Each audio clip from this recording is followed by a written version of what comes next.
दोस्तों, जब आप अमेरिका में किसी को एफिडेविट ऑफ सपोर्ट देते हैं, यानी कि फॉर्म I-864 फिल करके साइन करके देते हैं, तो आपकी क्या जिम्मेदारी है, ये जिम्मेदारी कब तक चलनी है और इसका क्या नुकसान है, ये आज मैंने आपको इस वीडियो में बताना है। बहुत कम इस मौजू पे बात होती है और बहुत कम लोग इसकी गहराई में जाते हैं, तो आज मैं ये सारा कुछ आपको बताऊंगा।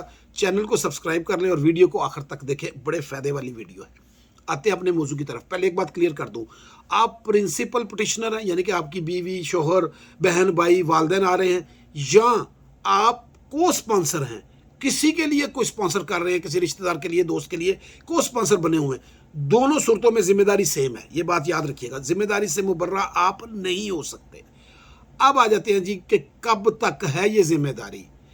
तो जो इमिग्रेंट आया है, जब तक वो सिटीजन नहीं बन जाता, या जब तक वो 10 साल काम करके 40 क्रेडिट पूरे नहीं कर लेता, या वो परमानेंट अमेरिका को छोड़ के नहीं चला जाता, या वो खुदा ना खास्ता उसकी डेथ हो जाती है, उस वक्त तक आप उसके जिम्मेदार हैं। अब आ गया जी पॉइंट कि जिम्मेदार, अच्छा इसमें एक बात याद रखें कि आप जिम्मेदार किस चीज़ के हैं, उसकी रिहाइश के, खाने के और उसके मेडिकल के। अब इस दौरान वो इमिग्रेंट आपको क्लेम कर सकता है, किसी वक्त भी वो कोर्ट में जाके कह सकता है कि जी मुझे ये ज़रूरत है, मुझे इन चीज़ों की ज़रूरत है, ये मुझे मुहैया करे, आपको देनी पड़ेगी।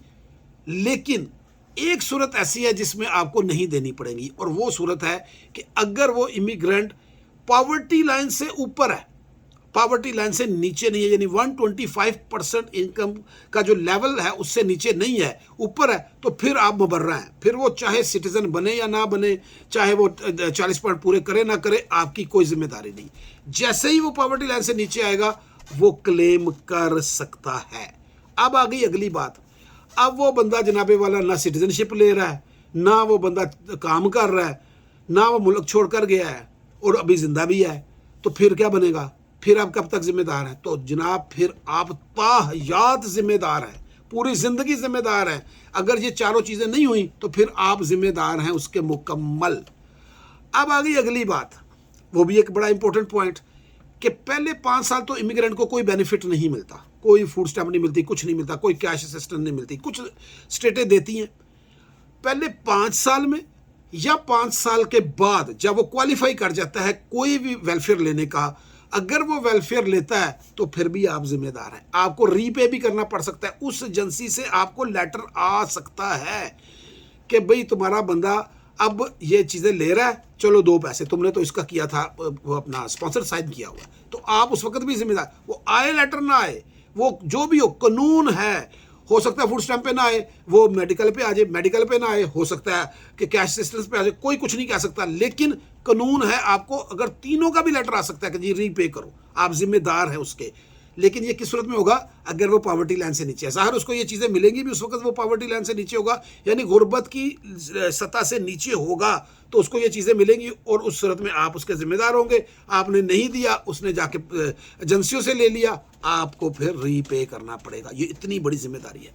अब एक और बड़ा इसमें टर्निंग पॉइंट है। टर्निंग पॉइंट ये है कि आपने की शादी, आप लड़की हैं या लड़का है, और आपने खुद ही उसको स्पॉन्सर किया या को स्पॉन्सर करवाया। आप आ गए यहाँ, लड़की या लड़का पहुंच गए, शादी हो गई, सब कुछ बेहतरीन चल रहा है, और फिर हो जाती डिवोर्स।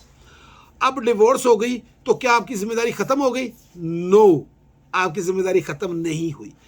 अगर जो डिवोर्सी है, जो इमिग्रेंट आया है, फिर शर्त वही है कि अगर वो पॉवर्टी लाइन से नीचे है तो अभी भी आप ही उसके जिम्मेदार हैं। डिवोर्स देने के बाद भी आपको ही देना पड़ेगा उसको खर्चा, अगर वो अदालत में चला जाता है या चली जाती है कि भाई ये मेरा स्पॉन्सर है, मैं पॉवर्टी लाइन पे हूँ, मेरे पास कोई काम नहीं है, या मेरा बच्चा है, बच्चे की सूरत में तो खैर आपको चाइल्ड सपोर्ट भी देनी पड़ेगी, तो ये आपको स्पॉन्सर की जिम्मेदारी या तलाक के बाद दे सकता है, देना पड़ेगा उसको। अब अगर वो शादी कर लेता है या कर लेती है दूसरी जगह पे और अभी भी पॉवर्टी लाइन से नीचे है, तो फिर भी आपको ही देनी पड़नी है। हाँ, शादी के बाद अगर नया शौहर या नई बीवी और दोनों की आमदनी पॉवर्टी लाइन से ऊपर चली जाती है, तो फिर आप बड़ी जिम्मा हो जाएंगे। तो ये एक बड़ा जिम्मेदारी वाला काम है, एफिडेविट ऑफ सपोर्ट देना।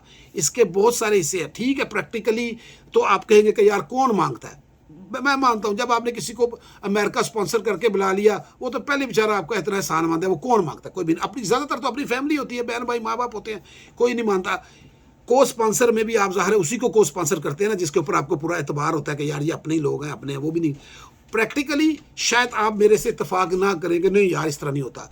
कानूनी तौर पर जो था वो मैंने बता दिया। और आपको एक और बात बता दूं, आपको पता है कि मेरी विंडो बड़ी है, मेरे पास बहुत सारे केसेस आते हैं, ये होता है, ये भी बता दूं, ये होता है।